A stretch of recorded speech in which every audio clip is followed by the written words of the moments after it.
네, 안녕하십니까. 오늘은 5월 24일이고요. 제가 결혼 기념일 12회 결혼 기념일입니다. 정말 와서,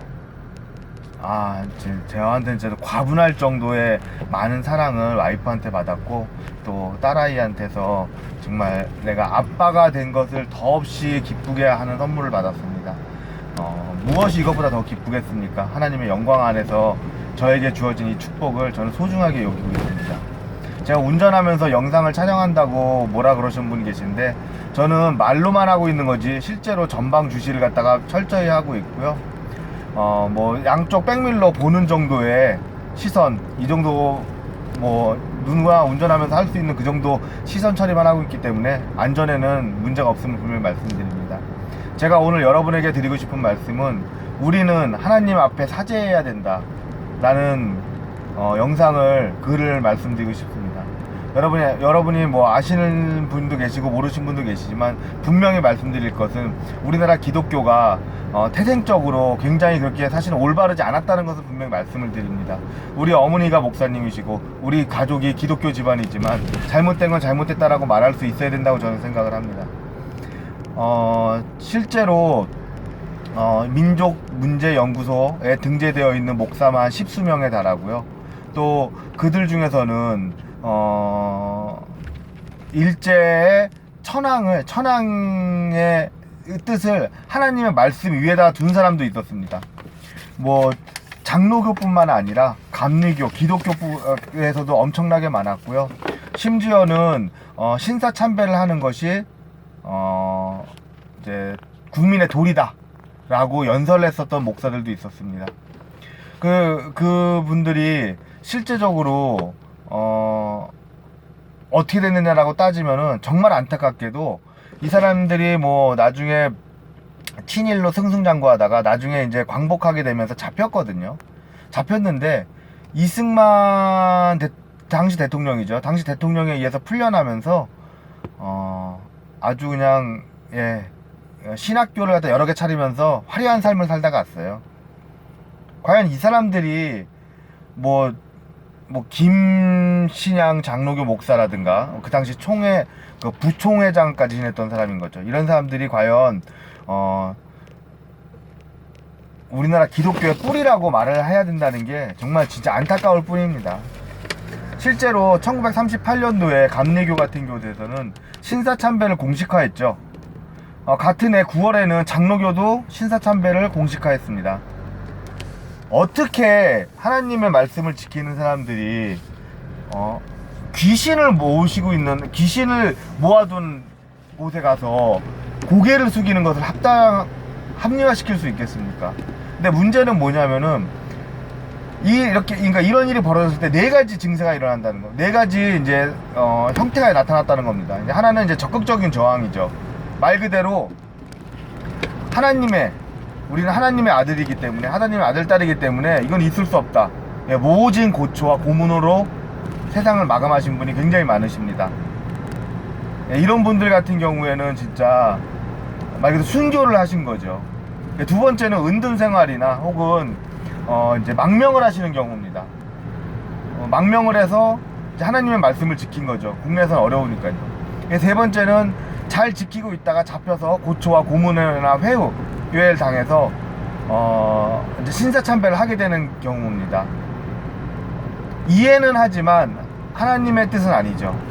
이게 가장 큰 문제가 이제 네 번째인데, 적극적인 친일입니다. 적극적인 친일. 제일 큰 문제가 왜 이 네 번째라고 말씀을 드리냐면, 이 사람들이 우리나라 기독교의 뿌리가 됐습니다. 부정하던 부정하지 않던 이것은 역사적인 사실입니다. 실제로 당시 부총회장을 지냈던 목사 같은 경우에는 우리나라 광복 후 이제 반민특위에 체포되었다가 당시 대통령이었던 이승만에 의해서 풀려나고, 이 사람이 나중에 신학대학교를 갖다 여러 개 살면서 화려하게 삶을 살다 갔죠. 우리들은 이것이 잘못됐다는 것을 알고 있지만, 누구도 이 사람이 잘못됐다는 이 잘못된 이 사람들이 세운 기독교에 대해서는 한번 좀 돌아보는 걸 하지 않습니다. 그럼 이 사람들이 어떻게 됐느냐? 이 사람들이 나중에 한기총이 됩니다. 한기총이 태어난 역사적 배경도 굉장히 웃겨요. 따지고 보면 그렇습니다. 이 사람들이 일제치할 때 어떤 일을 했느냐? 전승 축하회라는 게 있습니다. 전승 축하회. 그러니까 일본이 다 이기기를 바라는 축하회를 갖다 604회를 개최했고요. 무은 기도회를 갖다가 893회, 8953회, 890이 아니라 8953회를 개최했습니다. 국방원금으로 158만원을 냈어요. 국방원금이 158만원이라고 얘기를 하면 이게 얼마 안 되는 것처럼 보이는데, 당시 전투기 한 대 값이 7만원이었습니다. 전투기 22대를 살 수 있는 금액을 준 거예요. 그리고 전투기를 따로 사서 보내기도 했습니다. 어마어마했죠. 자, 이 사람들이 어떻게 한기총이 되느냐? 당시에 우리나라 같은 경우에는 이제 교회에서 일어나는 일들을, 교회에서 이제 정치적으로 일어나는 일들을 갖다가 정치적 중립으로만 싸웠어요.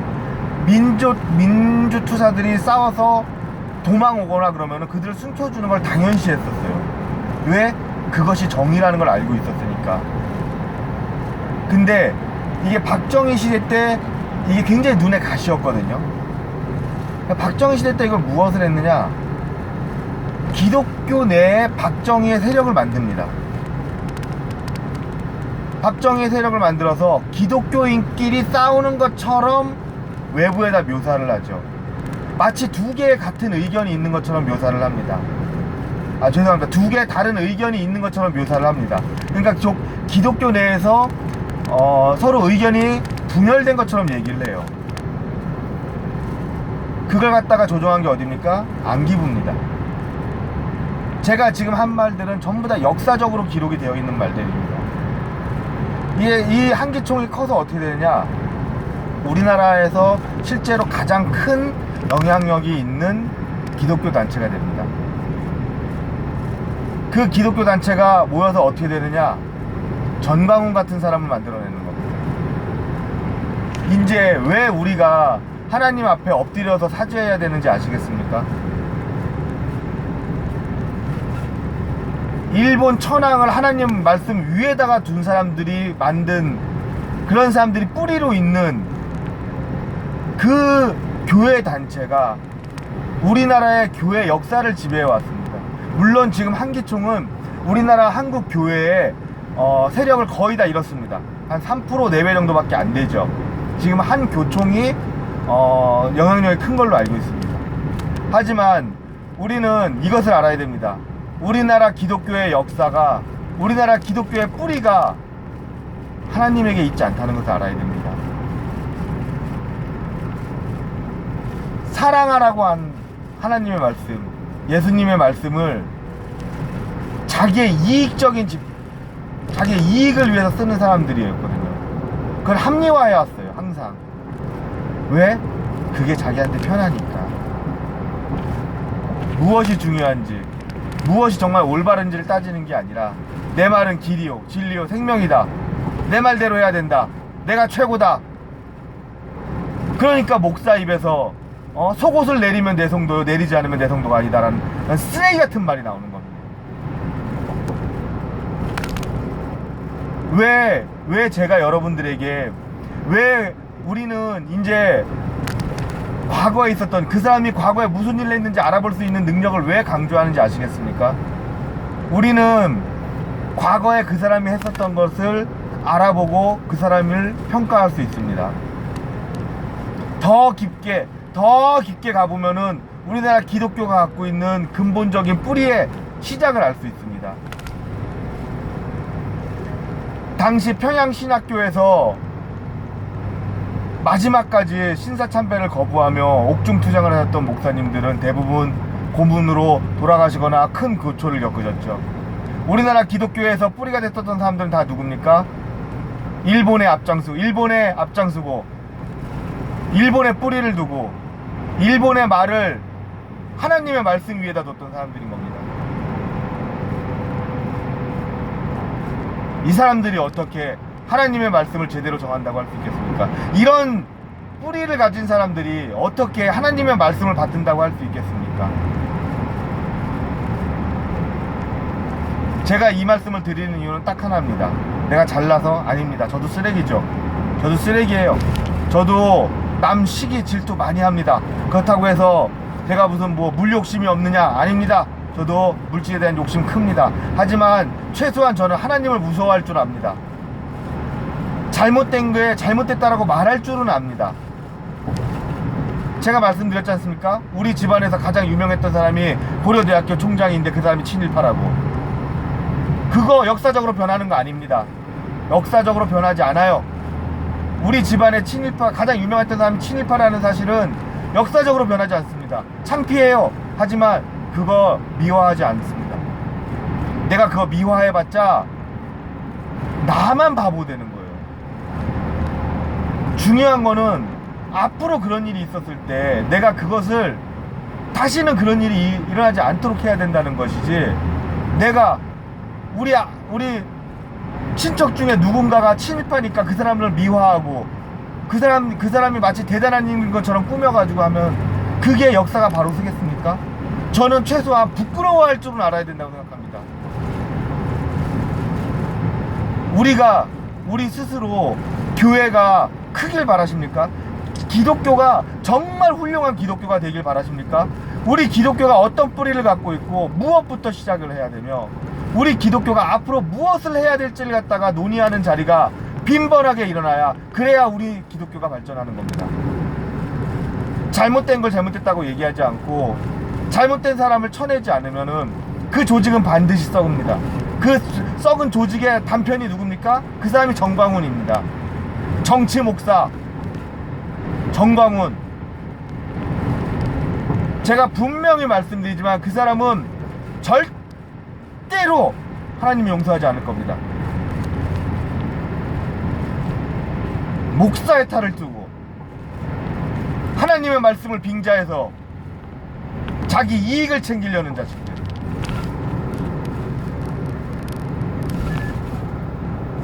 하나님께서 분명히 가만두지 않으실 겁니다. 두고 보십시오. 정의가 살아있다는 것은 무엇인지 아십니까? 내세에서 그게 되지 않는다고 하면 그 사람이 죽었을 때 그 고통은 분명히 받게 될 것입니다. 그 사람들을 믿고 따르는 사람들, 그 사람을 추종하는 사람들, 그 사람들이 과연 하나님의 말씀을 따르고 있다고 생각하십니까? 절대 아닐 겁니다. 우리는 하나님의 말씀을 받드는 사람들입니다. 하나님의 말씀을 받들기 위해서 무엇을 해야 됩니까? 우리는 하나님의 말씀을 받들기 위해서 우리가 무엇을 잘못했는지 과거를 돌아볼 수 있는, 회개할 수 있는 그런 눈을 길러야 됩니다. 하나님께서 함께 하실 겁니다. 하나님께서 분명히 함께 하실 겁니다. 우리는 우리 스스로가 기독교인이라는 것을 알고 있습니다. 저도 분명히 기독교인입니다. 그렇기 때문에 과거 잘못했던 것을 분명히 저는 고개 숙여 사교할 겁니다. 저는 하나님 앞에 엎드려서 기도할 거고 사람들의 말하는 것을 겸허하게 수용할 겁니다. 잘못된 걸 잘못했다고 얘기할 수 있어야 된다고 저는 생각합니다.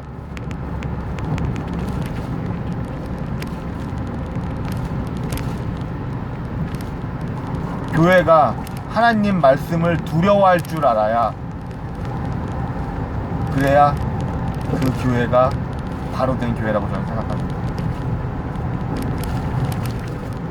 여러분과 여러분의 가족과 여러분이 알고 있는 모든 사람이 참 하나님 곁에 있기를 바라겠습니다.